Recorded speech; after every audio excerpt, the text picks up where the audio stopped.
ईशमीशाननिर्वाणरूपं विभुं व्यापकं ब्रह्मवेदस्वरूपं निजं निर्गुणं निर्विकल्पं निरीहं चिदाकाशमाकाशवासं भजेऽहम्।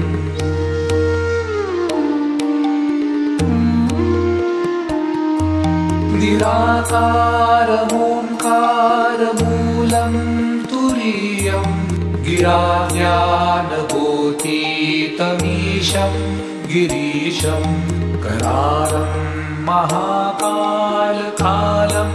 कृपालं गुणागारसंसारपारं नतोऽहम्।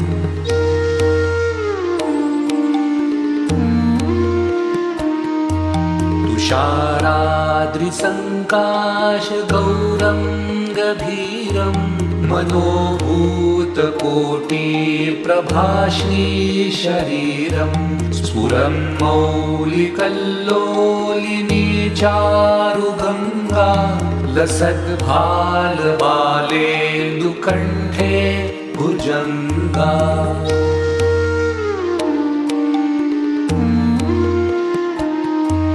चलत्कुण्डलं भ्रूसुनेत्रं विशालं प्रसन्नाननं नीलकण्ठं दयालं भृगाधीशचर्माम्बरं मुण्डमालं प्रियं शङ्करं सर्वनाथं भजामि।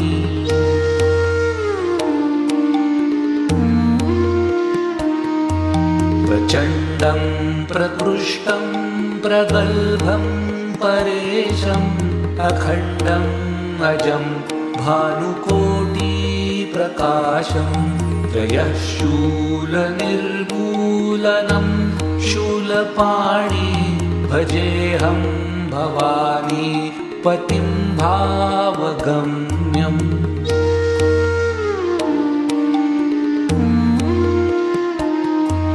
कलातीतकल्याणकल्पान्तकारी सदा सज्जनानन्ददाता पुरारी चिदानन्दसन्दोहमोहापहारी प्रसीद प्रसीद प्रभो मन्मथारी।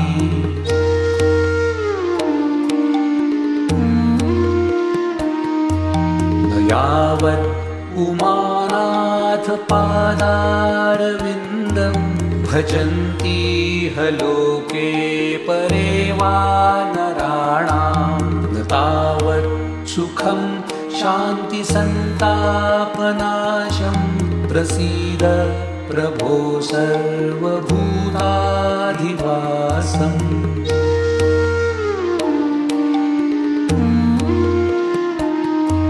न जानामि योगं जपं नैव पूजा न तोऽहं सदा सर्वदा शम्भुतुभ्यं जराजन्म दुःखौघतातप्यमानं प्रभो पाहि आपन्नमामीश शम्भो। रुद्राष्टकमिदं प्रोक्तं विप्रेण हरतोषये ये पठन्ति नरा भक्त्या तेषां शम्भुः प्रसीदति। इति श्री गोस्वामी तुलसीदासकृतं श्री रुद्राष्टकं सम्पूर्णम्।